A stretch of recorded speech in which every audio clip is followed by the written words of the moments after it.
வீட்டு கணக்கு எழுதுறவங்களா நீங்க? அப்பனா உங்களுக்கான பதிவு தாங்க இது. நீங்க வீட்டு கணக்கு எழுதுறீங்க அப்படின்னா, ஒரு பச்சை நிற பேனால வீட்டு கணக்க எழுதுறத வழக்கமா வச்சுக்கோங்கங்க.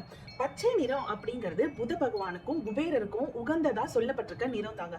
இந்த பச்சை நிறத்தால நம்ம எழுதும்போது எவ்வளோக்கு எவ்வளோ நம்ம பச்சை கலர் பென் யூஸ் பண்றோமோ, எவ்வளோக்கு எவ்வளோ நம்ம பச்சை நிற பென் யூஸ் பண்றோமோ, அவ்வளோக்கு அவ்வளோ புத பகவானோட அருளும், குபேரரோட அருளும் நமக்கு கிடைக்குங்க.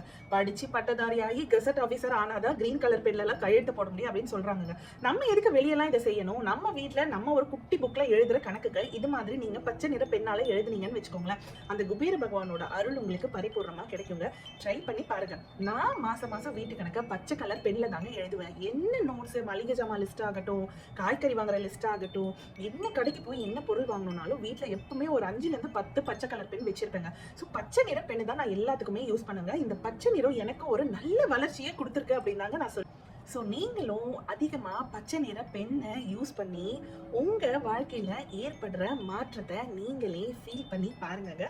அப்படி என்ன மாற்றத்தை நீங்கள் சந்திச்சிங்க அப்படின்னு என் கூட இந்த வீடியோக்கு கீழே கமெண்ட்ல ஷேர் பண்ணிக்கோங்க. ட்ரை பண்ணி பாருங்க. ட்ரை பண்ணாமல் எதுவுமே கிடைக்காது, எதுவுமே நடக்காதுங்க. நீங்கள் முயற்சி எடுத்து ஒவ்வொரு விஷயத்தையும் ட்ரை பண்ணும்போது தான் அதோட அருளும் சக்தியும் உங்களுக்கு கிடைக்குங்க. கண்டிப்பாக நம்ம 7 ஸ்டார் சேனலுக்கு அப்படியே ஒரு சப்ஸ்கிரிப்ஷனையும் போட்டுருங்க.